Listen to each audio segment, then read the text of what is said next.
Patients say that Elkhart facility did not do its homework. And now they're suing. More than 100 people either got contaminated injections at Orthopedic and Sports Medicine Center or had family members who did.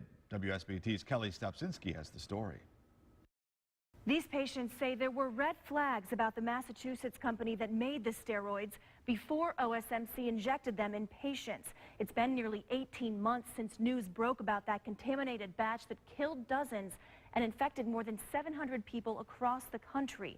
30 people died in Michigan and Indiana, at least 3 of them from our immediate area. And many of the local patients involved in this lawsuit still fighting to live.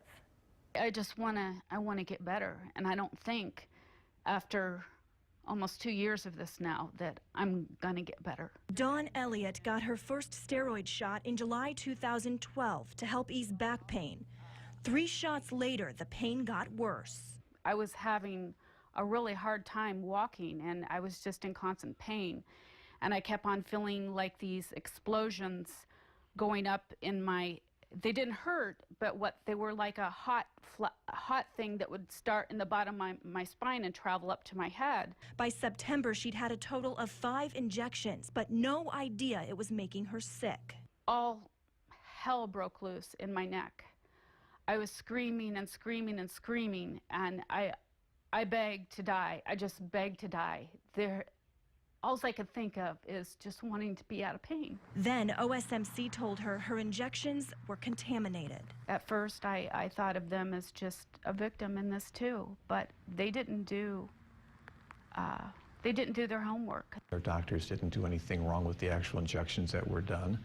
What was done here was a purchasing mistake in doing what needed to be done to purchase a product that from a reputable, viable manufacturer. Doug Small represents Dawn in the lawsuit just filed. His firm also represents 68 other people who received the shots and family members of 3 people who died after getting injections. That suit says the injections were not approved by the FDA, and the New England company was not an FDA-approved pharmaceutical manufacturer.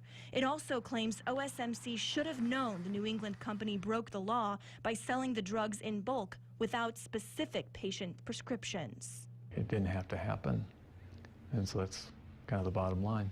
Elliott now deals with unexplainable tremors like these on a daily basis. She also had to quit her job at Bayer after 19 years of almost perfect attendance. I haven't experienced anger a whole lot.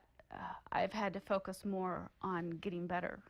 I called OSMC about the lawsuit, and they said they believe the lawsuit is without merit, and they blame the New England Compounding Center that made the injections for what happened. By the way, that New England company is facing several lawsuits and investigations across several states. I'm Kelli Stopczynski, WSBT Channel 22 News.